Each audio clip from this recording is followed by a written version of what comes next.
तो हमने last part में देखा था कि जंगकुक मीटिंग रूम में जाने के बाद शॉक्ड हो गया था क्योंकि वो सामने वाली पार्टी और कोई नहीं बल्कि किम और जिमीना थे।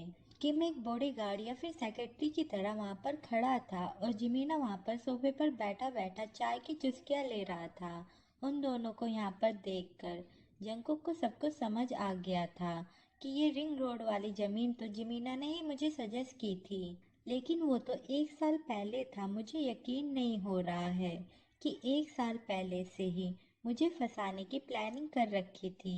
किम और जिमीना दोनों ही यंग है और अट्रैक्टिव है, लेकिन इन दोनों से ही मुझे डिस्गस्टिंग फील होता है। और यहाँ पर जिमीना भी पक्का इरादा करके आया था कि वो इतना दूर पहुंच गया है तो फिर वो अब पीछे नहीं हटेगा। या तो फिर उसे अपने बड़े भाई को हराना ही होगा, नहीं तो फिर उसका बड़ा भाई ही उसे अपने पैरों के तले कुचल देगा। तो अब तक हमने देखा जंगकुक को जिस कंपनी से रिस्पॉन्स मिला था वो किम और जिमीना की है। वो जैसे ही मीटिंग रूम में पहुंचा उसके दिमाग में काफ़ी ज़्यादा विचार आने लगे, लेकिन बाहर से तो एकदम ही बॉस की तरह उसने उस रूम में एंट्री ली और सोफे पर जाकर बैठ गया और स्मोकिंग करने लगा और कॉन्फिडेंटली कहा कि चलो जल्दी से ये सब कुछ खत्म करते हैं। किम वहां पर उसके सामने खड़ा था और किम बहुत ही मुश्किल से खुद को कंट्रोल कर रहा था। अचानक से उसे अपने अंदर बहुत ही ज्यादा डर फील होने लगा। उसे डर लग रहा था कि इन सब के बाद जॉन जंगकुक मुझे नफरत भरी नजरों से देखेगा। वो दूसरी ओर देखने की कोशिश करता है लेकिन उसकी नजरें जंगकुक से दूर हो ही नहीं पा रही थी। फिर जिमीना ने टेबल पर एक फाइल रखी कि भाई ये देख लो। तो जंगकुक ने मुंह बिगाड़ते हुए कहा कि तुम अभी भी मुझे भाई क्यों बुला रहे हो। जिमीना ने कहा कि ऑनेस्टली मैं भी आपको भाई बने नहीं रहने देना चाहता। और वो मन में कुछ ऐसा बोल रहा था कि सिर्फ अगर आप मेरे भाई नहीं होते, तो बस इतना ही वो बोल पाया। जंगकुक ने वो पूरी फाइल पढ़ ली और उसे पता चल गया कि यांग का जो कॉन्टैक्ट था वो किम और जिमीना की कंपनी को बेच दिया गया था। अभी वो दोनों रियल कैंडिडेट बन गए हैं और रिचुअल कंपनी अपने प्रॉफिट के लिए उन दोनों की कंपनी की मदद कर रही है। उसे ये बात बहुत ज़्यादा फनी लगी कि मैं उन दोनों को सबक सिखाने की प्लानिंग कर रहा था, लेकिन उन दोनों ने तो मुझे ही गड्ढे में गिराने की प्लानिंग बहुत पहले से कर रखी थी।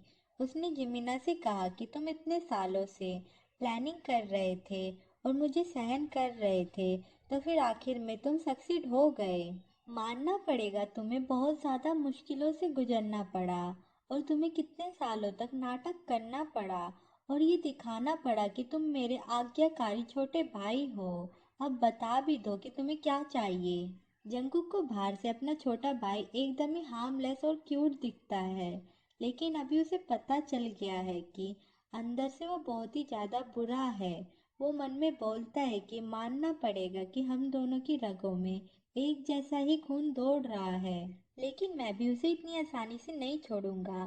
फिर वो किम की ओर देखता है कि वो किम की बात करे तो जब से मैं इस रूम में आया हूँ तब से वो मेरी ओर देखे जा रहा है, लेकिन जितना ज़्यादा वो ऐसा करेगा मैं उतना ही ज़्यादा उसे इग्नोर करूँगा।